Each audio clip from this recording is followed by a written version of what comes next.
Genèse 14.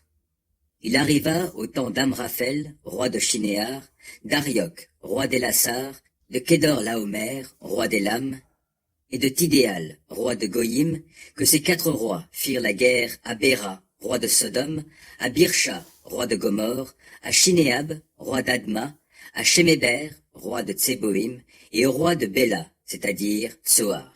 Ces derniers rassemblèrent leurs troupes dans la vallée de Sidim, près de la mer Morte. Pendant 12 ans, ils avaient été assujettis à Kédor Laomer, mais la 13e année, ils se révoltèrent. La 14e année, Kédor Laomer se mit en campagne avec les rois qui lui étaient alliés, et ils bâtirent les Réphaïm à Ashteroth Karnaïm, puis les Uzim à Ham et les Émim à Shavé Kiriataïm. Ils défirent les Orients dans leurs montagnes de Séhir, et les poursuivirent jusqu'aux chênes de Paran, aux confins du désert. En revenant sur leurs pas, ils arrivèrent à Ein Mishpat, c'est-à-dire Kadesh, ravagèrent tout le pays des Amalécites et bâtirent les Amoréens qui habitaient Hatsasron Tamar.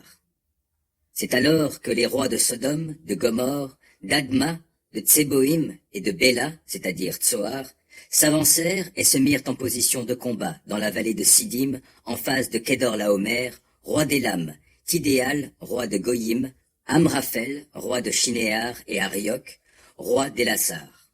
Ils étaient 4 rois contre 5.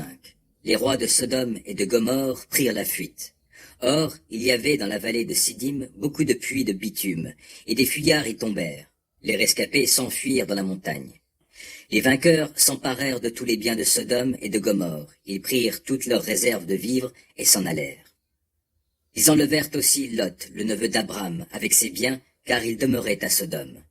Un rescapé vint annoncer la nouvelle à Abram, l'Hébreu, qui demeurait près des chênes de Mamré, l'Amoréen, un frère d'Eshcol et d'Aner. Ils étaient tous 3 des alliés d'Abram.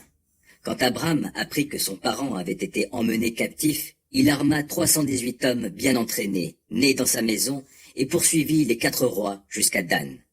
Il divisa sa troupe et attaqua les ennemis pendant la nuit avec ses serviteurs.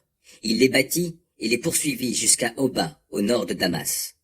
Il récupéra tout le butin, il ramena aussi Lot, son parent, ainsi que ses biens, les femmes et les autres prisonniers.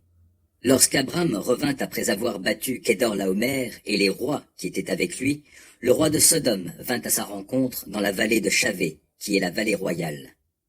Melchisédek, roi de Salem, qui était prêtre du Dieu Très-Haut, apporta du pain et du vin. Il bénit Abram en ces termes. « Béni soit Abram par le Dieu Très-Haut, qui a formé le ciel et la terre.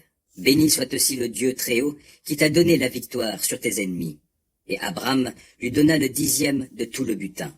Le roi de Sodome dit alors à Abram, « Rends-moi les personnes et garde-les bien pour toi. » Abram lui répondit, « Je jure à main levée vers l'Éternel, le Dieu Très-Haut qui a formé le ciel et la terre, que je ne prendrai rien de ce qui t'appartient, pas même un fil ou une courroie de souliers, pour que tu ne puisses pas dire, « J'ai enrichi Abram, je ne veux rien si ce n'est ce qu'ont mangé les jeunes gens. » De plus, la part des hommes qui m'ont accompagné, Aner, Eshcol et Mamré, eux, ils la prendront.